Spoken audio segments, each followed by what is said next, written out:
Hi hello வணக்கம் and welcome to all in the cinematic world. புதுசாக நம்ம சேனலை பார்க்குறீங்கன்னா லைக் அண்ட் சப்ஸ்கிரைப் பண்ணி சேனலை சப்போர்ட் பண்ணுங்கள். அண்ட் நிறைய இன்ட்ரெஸ்டிங்கான விஷயங்கள் வீடியோவில் இருக்குது. ஸோ வீடியோவை ஸ்கிப் பண்ணாமல் பாருங்கள். இப்போ வாங்க வீடியோக்குள்ளே போகலாம்.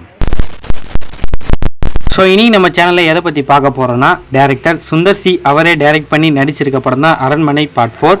இந்த அரண்மனை பார்ட் 4 படத்தோட ரிவ்யூ தான் இன்றைக்கி பார்க்க போகிறோம். வாங்க பார்க்கலாம். இந்த அரண்மனை சீரிஸ் எப்போ தான் முடியுமோ தெரியலங்க. ஆனால் அரண்மனையோட சீரிஸ் எல்லாமே வேஸ்டான படமாக இல்லாமல் மக்களுக்கு ஒரு என்டர்டெய்னரான படமாக தான் அமைஞ்சு இருக்குன்னு சொல்லுவேன். ஏன்னா ஃபேமிலி ஆடியன்ஸுக்கு இந்த அரண்மனை சீரிஸ் ரொம்பவே பிடிக்கும்.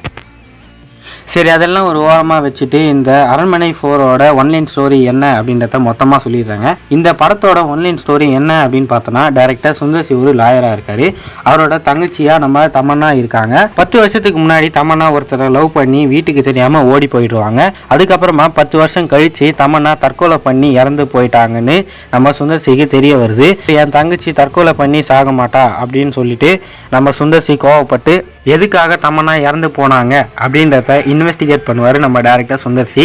அவங்க எதுக்காக இறந்து போனாங்க அப்படின்றத நம்ம டைரக்டர் சுந்தர் சி கண்டுபிடிச்சாலா இல்லையா அப்படின்றது தான் இந்த படத்தோட மீதி கதை. இந்த கதை தானே எல்லா அரண்மனை படத்திலுமே இருக்கும். இதுனா புதுசாக இருக்குது அப்படின்னு நீங்கள் கேட்டிங்கன்னா, ஒரே டெம்ப்ளேட் ஒரே கான்செப்ட் தாங்க. ஆனால் இதில் ஒரு சில விஷயங்களெல்லாம் நம்ம டைரக்டர் சுந்தர் சி சேஞ்ச் பண்ணி இருக்காரு.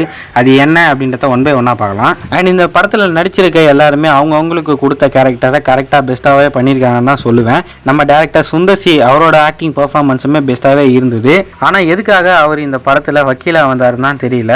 அது எந்த ஒரு யூஸுமே இல்லை.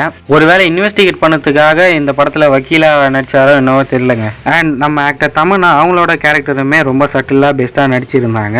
ஆனால் ராஷிகண்ணா இந்த படத்தில் எதுக்காக வந்தாங்கன்னே தெரியலங்க. நான் ஏன் இப்படி சொல்கிறேன்னா, அவங்களுக்கு கொடுத்த ரோலை நல்லா தான் பண்ணி இருந்தாங்க. ஆனால் அவங்களோட கேரக்டர் மெயினான கேரக்டராக இந்த படத்தில் இடம் பெறல. அரண்மனை 3ல் இருந்ததுக்காக டைரக்டர் சுந்தர் சி இந்த படத்துலையுமே வச்சிருக்கார் போல அவங்கள. அண்ட் மீதி இருக்கிற நம்ம யோகி பாபு அண்ட் விடிவி கணேஷ், கோவை சர்லா அவங்களோட ஆக்டிங் பெர்ஃபார்மன்ஸுமே பெஸ்ட்டாகவே இருந்தது. அண்ட் அது மட்டும் இல்லாமல் ஒரு சில கேரக்டர்ஸ் எல்லாம் எதுக்காக இந்த படத்தில் வந்துட்டு போச்சுன்னே தெரியலங்க. அது யாருன்னா, மொட்டை Rajendran and director KS Ravikumar சும்மா ஒரே ஒரு சீனுக்கு வந்திருப்பாங்க. அதுவும் எந்த ஒரு சம்மந்தமே இல்லாமல். இந்த அரண்மனை சீரீஸ்லேயே இந்த அரண்மனை பார்ட் 4ல் சில விஷயங்கள் எல்லாம் நம்ம டேரக்டர் சுந்தர் சி சேஞ்ச் பண்ணி இருக்காரு. முன்னாடி வந்த அரண்மனை படங்கள் எல்லாம் பேயை வச்சு ஒரு ரிவெஞ்ச் ஸ்டோரியை தான் எடுத்திருப்பாரு. ஆனால் இந்த அரண்மனை பார்ட் 4 படத்தில் பாக் அப்படின்ற ஒரு கெட்ட சக்தியை வச்சு ஒரு கதையை கொண்டு போய்கிட்டு இருக்காரு. அது ஒரு புது விஷயமா நம்மளுக்கு தோணும். ஏன்னா பொதுவாக பேயை வச்சு தான் கொண்டு போயிட்டு இருப்பாங்க. ஆனால் இது ஒரு கெட்ட சக்தி, எந்த ஒரு ரிவெஞ்சும் இல்லாத ஒரு பேயை வச்சு தான் கொண்டு போகிறாங்க. அதுவும் பார்க்கும்போது பேய் மாதிரியே தெரியாது. அண்ட் அது மட்டும் இல்லாமல் இந்த அரண்மனை சீரீஸில் எல்லாத்துலேயுமே 2 ஹீரோ இருக்க மாதிரி தான் காமிக்கப்பட்டிருக்கோம். ஒரு ஹீரோவாக நம்ம டைரக்டர் சுந்தர் சி கன்ஃபார்மாக இருப்பார், லைக் இன்வெஸ்டிகேட் பண்ணுற மாதிரி இருப்பார். இன்னொரு ஹீரோவாக ஒருத்தர் இருப்பார், அவர் ஒரு டம்மி ஹீரோவாக தான் இருப்பார். அது நீங்களே பார்த்துருப்பீங்க.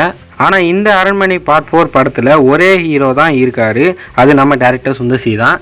ஏன் சார் நீங்கள் இந்த படத்தில் ஹீரோவாக நடிச்சிருக்கீங்க அப்படின்னு ப்ரெஸ் மீட்டில் ஒரு சிலவங்க கேட்கும் போது அவர் என்ன பதில் சொன்னார்னா, ஆக்டர் விஜய் சேதுபதி தான் இந்த படத்தில் நடிக்க வேண்டியதாக இருந்தது. அவருக்கு சரியான டைமும் கால் ஷீட்டும் இல்லாததுனால நானே நடிக்க வேண்டிய சூழ்நிலை வந்துச்சு அப்படின்னு சொல்லியிருந்தார். அண்ட் இந்த அரண்மனை படங்கள்னாலே ஒரு ஹாரர் காமெடி மூவியாக தான் வரப்போகுது அப்படின்னு சொல்லுவாங்க. ஆனால் இந்த அரண்மனை பார்ட் 4ல் காமெடி சீன்ஸ் எல்லாமே எப்படி இருக்குது அப்படின்னு பார்த்தோன்னா, நல்லா இருக்கான்னு கேட்டிங்கன்னா, ஒரு சில இடத்துல எல்லாம் யோகி பாபு அண்ட் விடிவி கணேஷ் சேர்ந்து காமெடிஸ் பண்ணி இருப்பாங்க. ஆனால் அது அவ்வளோவா ஒர்க் அவுட் ஆகலை. ஓரளவுக்கு காமெடி ஏதோ பரவாயில்ல அப்படின்னு சொல்லலாம். எனக்கு பர்சனலாக அரண்மனை 1ஓட காமெடிஸ் எல்லாமே பிடிச்சிருந்தது. ஏன்னா அந்த படத்தில் ஆக்டர் சந்தானம் இருப்பார். அதனால தான் அந்த படத்தில் காமெடிஸ் எல்லாம் ஒர்க் அவுட் ஆகி இருந்திருக்கும். ஆனால் அதுக்கப்புறம் வந்த அரண்மனை 2 and 3ல் காமெடி ரொம்பவே சுமாராக தான் இருக்கும். அரண்மனை 2ல் சூரி ஒரு சில காமெடி எல்லாம் பண்ணி இருப்பார். அது ஓரளவுக்கு சுமாராக இருக்கும். இதுலையுமே கிரிஞ்ச் பண்ணி தான் வச்சிருப்பாரு நம்ம சூரி.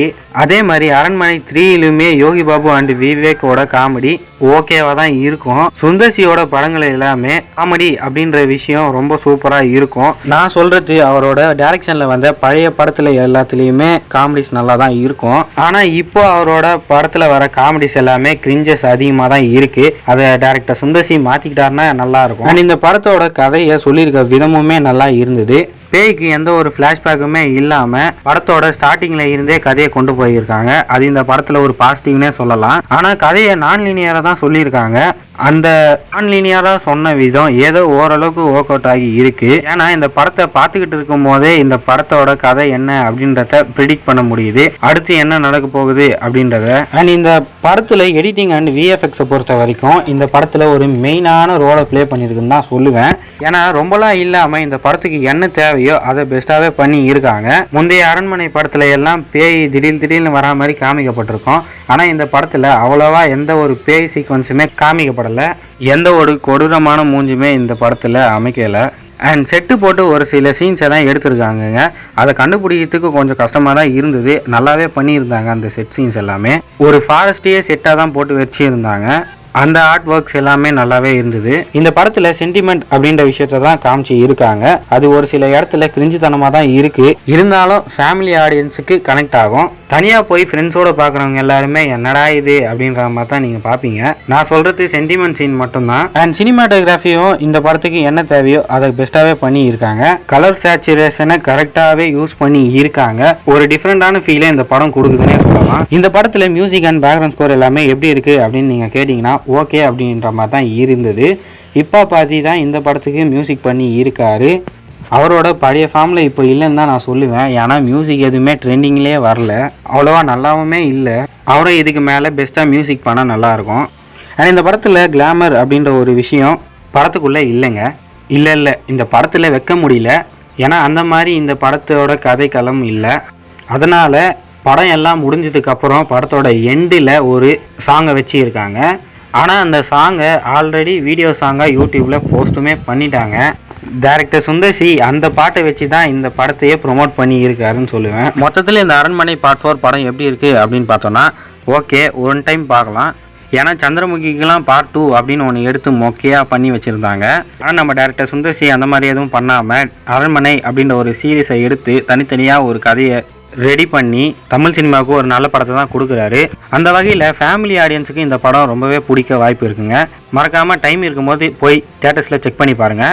அண்ட் இந்த படத்தில் அடல்ட் கண்டென்ட் அப்படின்ற விஷயம் எதுவுமே இல்லை. நீங்கள் எல்லாரையுமே கூட்டிகிட்டு போகலாம். பேயுமே இந்த படத்தில் அவ்வளோவா காமிக்கப்படல. அவ்வளோதாங்க, இதோட என் வீடியோ முடிச்சிக்கிறேன். இதுதான் அரண்மனை படத்தோட என்னோட ரிவ்யூ. அண்ட் இதே மாதிரி நிறைய cinematic update and movie reviews வேணும்னா நம்ம சேனலை சப்ஸ்கிரைப் பண்ணி சப்போர்ட் பண்ணுங்கள். அண்ட் அந்த லைக்கையும் கொட்டி விட்டுருங்க. தேங்க்யூ, பாய் பாய்.